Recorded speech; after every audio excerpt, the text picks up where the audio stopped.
de vous retrouver pour une nouvelle vidéo, donc un nouveau club de lecture que je vais consacrer à 3 tomes de séries que je viens de lire. Alors il se trouve que il y en a 2, c'est des séries en cours et il y en a une que je viens tout juste de terminer.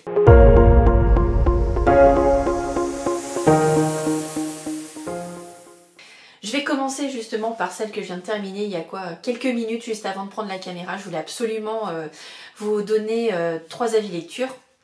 Et donc pour ce tome que je viens juste de terminer, je termine aussi par la même occasion la série Blackwater. Donc je viens tout juste de terminer donc la Pluie, qui est le tome 6 de la série Blackwater, donc écrit par Michael McDowell aux éditions Toussaint Louverture.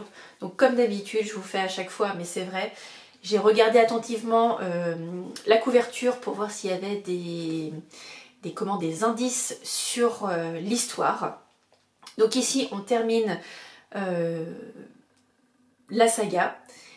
Il y a plein de choses dans ce livre, forcément c'est un dernier, donc on va savoir en fait ce que chacun des personnages va devenir. Je vais pas en dire plus parce que je voudrais pas vous spoiler, je voudrais pas vous révéler quoi que ce soit sur l'histoire.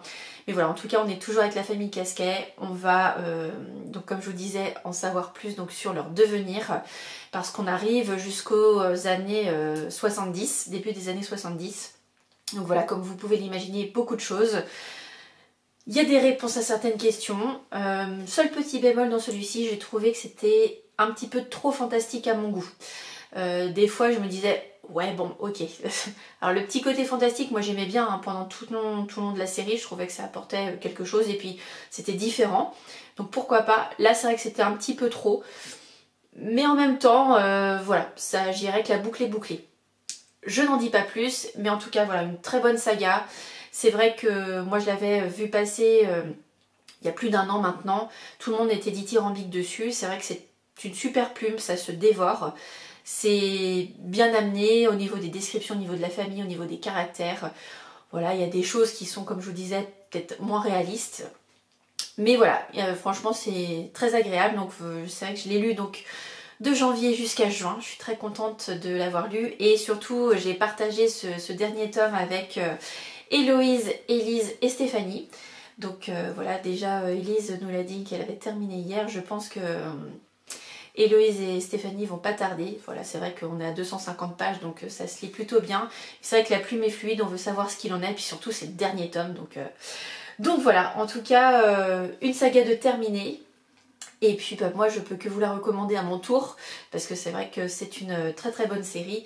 Et puis surtout je voulais souligner particulièrement le travail éditorial de la maison d'édition, donc Monsieur Toussaint Louverture, qui est juste magnifique. C'est vrai que dans cette série c'est vraiment très beau et je sais que ils en ont sorti d'autres hein, avec je dirais ce même style de couverture avec les enluminures, etc. C'est magnifique, donc vraiment bravo pour ce travail. Et puis bah voilà, maintenant j'ai plus qu'à vous conseiller et puis je me dis ça y est, check, une saga de terminée.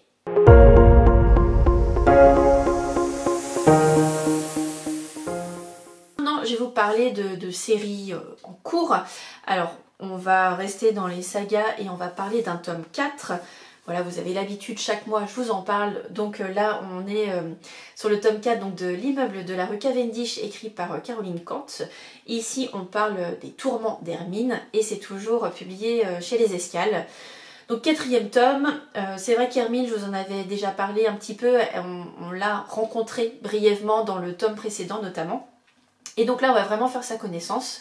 Donc Hermine c'est une institutrice en maternelle, elle a des enfants de 4 ans. Et donc dans cette école elle a une très bonne amie qui elle en fait fait partie d'une association qui aide en fait des enfants en cours de régularisation. Et un jour elle va proposer à Hermine de recueillir en fait un jeune homme chez elle. Au départ elle est un petit peu dubitative et voilà, elle va faire connaissance du jeune homme qui se nomme Ismaël. Et voilà, je n'en dis pas plus pour l'instant. On va aussi avoir bien entendu les histoires autour d'Hermine. Donc on va bien sûr retrouver certains habitants et on va continuer à les suivre. Et il y a toujours ce fameux fil rouge où là on a encore un indice supplémentaire, vous allez voir. Mais j'ai vraiment hâte de lire le tome 5, donc ce sera le mois prochain avec Léa se lâche. Et puis le dernier qu'on va attendre tous avec impatience au mois d'octobre. Mais voilà, toujours un très bon moment, hein, encore une fois, toujours un petit bonbon.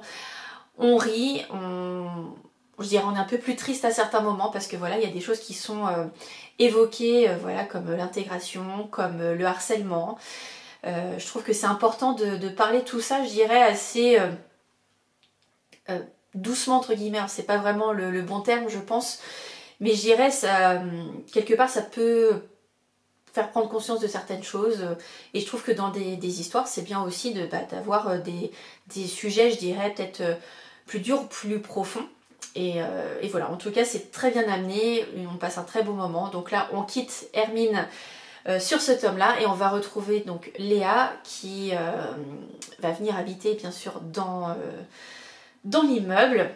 Parce qu'on voit en fait, je dirais entre guillemets, la construction de son petit cocon dans ce tome-ci. Et puis surtout, en fait, Léa fait partie déjà d'une famille qui est connue de l'immeuble. Mais voilà, j'en dis pas plus parce que si vous voulez commencer la série, il faut laisser le mystère planer. Mais voilà, en tout cas, tome 4, c'est fait. Et tome 5, donc ce sera au mois de juillet. Et d'ailleurs, je vous invite, si vous souhaitez, si vous avez des sagas en cours, n'hésitez pas à faire partie du challenge On finit ces séries été 2024 qu'organise Triple L de Mag.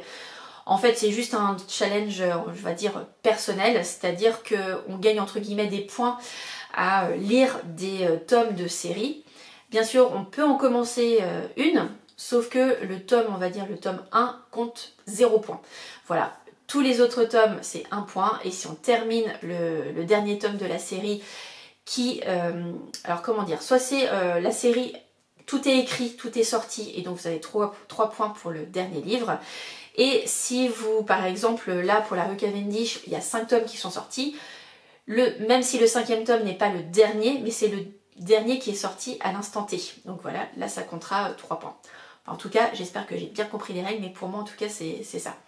Donc c'est vrai que pour la rue Cavendish, je lirai le tome 5 au mois de juillet, donc j'aurai 3 points. Voilà, petit aparté terminé.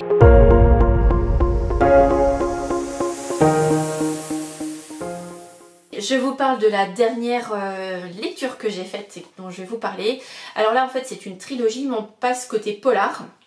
Alors je l'ai lu en fait moi sur ma liseuse, mais voilà, ma liseuse Vivio. C'est vrai que de temps en temps j'alterne aussi un petit peu les lectures sur e-book, enfin en e-book, et c'est vrai que bon, j'apprécie, mais j'apprécie aussi beaucoup le contact papier, l'odeur, etc. Enfin bref. Mais en tout cas j'ai lu le 2e tome de la trilogie de Max Moneuet qui est Je suis le feu.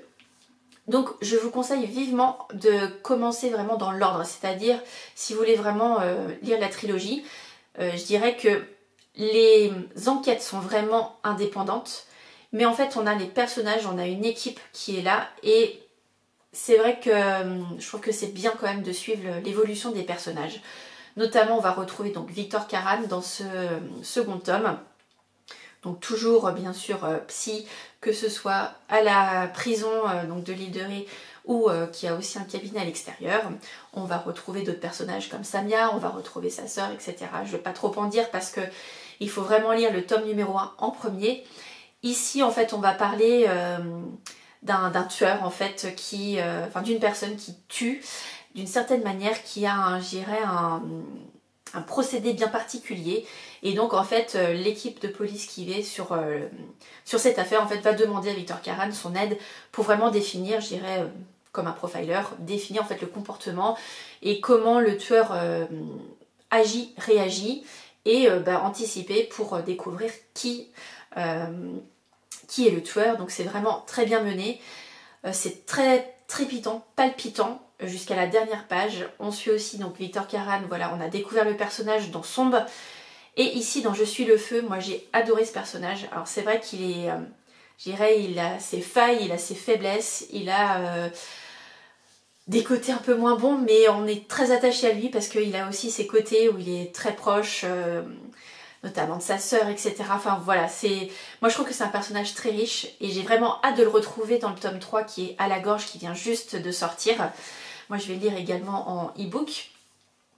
Et c'est vrai que Voilà, j'ai aimé cette histoire, j'ai aimé cette tension qu'il y avait, parce que c'est vrai que pendant tout le livre, moi je l'ai vraiment dévoré. On l'a lu, on était plusieurs aussi à le lire, donc on a avec Delphine et Caroline, on était 3. Et vraiment, il se lit très facilement et on n'a qu'une envie en fait une fois qu'on a commencé, c'est de ne pas le lâcher et de savoir. Et c'est vrai que moi je l'ai terminé en fait hier et il me restait en fait un moment 30 pages, je voyais l'heure, enfin là c'était assez tard et je me suis dit ah mais j'ai trop envie de savoir ce qui se passe. Donc bah, je l'ai terminé parce que vraiment voilà, je voulais savoir ce qu'il en était, je voulais savoir le dénouement, comment ça allait se passer et comment ça allait se terminer. Et voilà, j'ai hâte de retrouver la plume de Max Monnoët donc, dans À la gorge, le 3e tome, donc, que j'ai eu grâce à Ned Galen. Et ça, je vous en reparlerai quand je vous donnerai mon avis sur la trilogie et sur ce livre, bien sûr. Max Monnoët est également une louve du polar. Donc voilà, je trouve que c'est important. Je vous parle souvent de Cécile Cabannac, etc. Et bien, Max Monnoët fait aussi partie de ce collectif, donc je trouve que c'est aussi important d'en parler.